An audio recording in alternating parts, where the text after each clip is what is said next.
Nobody likes to go to bed with a growling stomach. Luckily, you don't have to skip bedtime snacking to maintain good health. If you're hungry at night, you should eat something, Sarah Plugrot, a family nutrition expert, told Eating Well.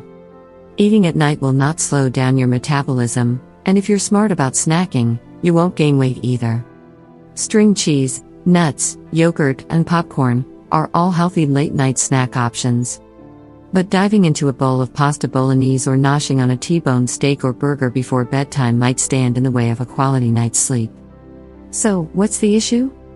Eating meat at night may leave you with a heavy stomach, and that can disrupt your sleep or even contribute to acid reflux.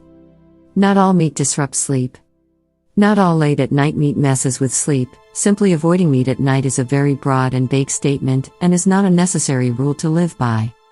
Fish and chicken leaner alternatives to beef, and both with a much lower fat content than a ribeye steak, for example, are much easier to digest while you slumber. Although consuming a large quantity, over 4 to 6 ounces, of any meat too close to bedtime, she noted, could still cause sleep disruption. Meat is a rich source of protein and contains other nutrients that make up a healthy diet. However, indulging in fatty cuts and large portions of beef, chicken, or fish right before you hit the hay is a definite no-no. And you should wait for another time to enjoy extra spicy, greasy, or sugary foods, as well, all in the name of catching a good night's sleep.